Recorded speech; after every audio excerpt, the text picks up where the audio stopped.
Hi everyone, welcome back to Michael's Kitchen, or if you're new here, welcome. Today I'm just doing a video on how I like to do a twice baked potato, and I like to do it real savory, real simple, real home down, real good.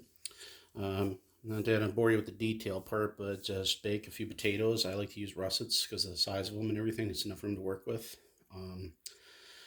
We also have half to a third of a cup of half and half to a third of sour cream, some various cheese that I had cut up around. I like to use Gouda and Swiss, teaspoon to a teaspoon of olive oil and garlic, and then obviously the mashed potatoes. I am going to be throwing in roughly I'd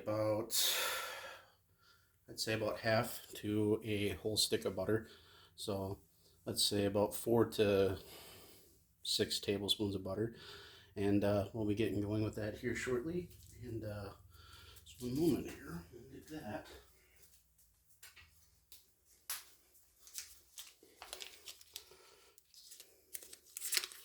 These are great to do ahead of time, or if you're just don't want to spend a lot of time in the kitchen. Maybe it's hot out or a cold fall day like we've been having lately.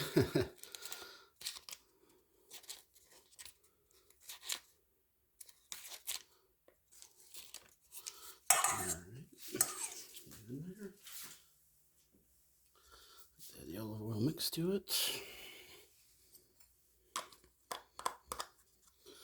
I like to give this like an initial stir first, just so it kind of incorporates everything in so it doesn't splash around when I'm starting to use the potato masher.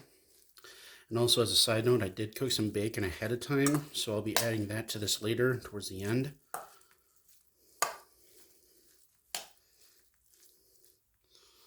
Alright, now, half and half. Get a little mix here.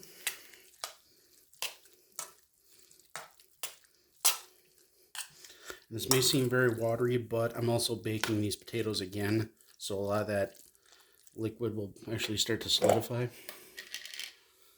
And then there's sour cream.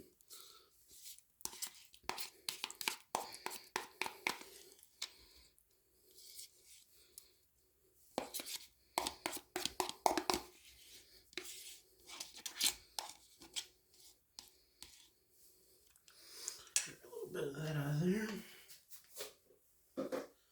And of course, we can't forget our old salt and pepper friends here. I'm going to say about half a teaspoon a piece. Don't need to get too crazy. I like to use fresh grounds to simply taste the best here.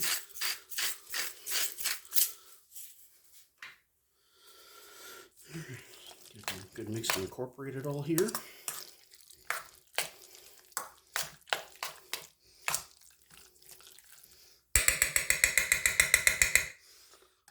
Now we just take our potato masher and just throw it down here.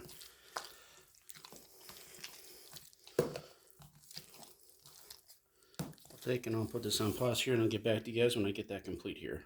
Alright everyone, back here. What I like to do with these, once I get these whipped up here, is I like to take a little bit, and this is just on a smaller one here for sake of argument here. I like to do a nice small layer. And I like to take a few pieces of bacon here. And I'll layer them together here. And I want to take my crumbled up little bits of cheese here. I'm going to take and just layer them up like this. And it's okay if it goes a little rounded or a flush fit with the edge of the potato. That's perfectly fine.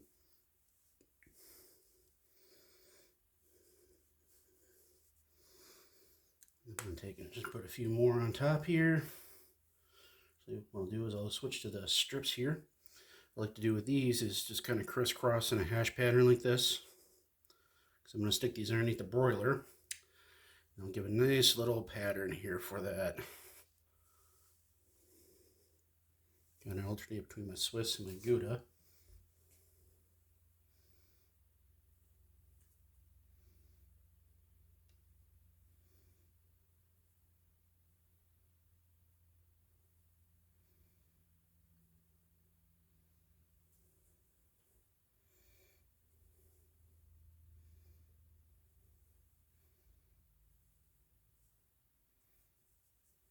that's what you want to do.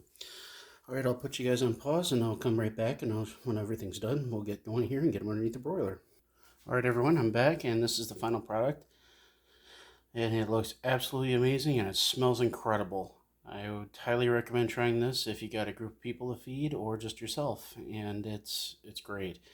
Part of the way broiling these, so I can actually melt the cheese on it, I put the bacon on just so it doesn't melt all over and create a big mess. Other than that, it looks incredible, and you must try this. Thanks again, and I'll see you on our next video.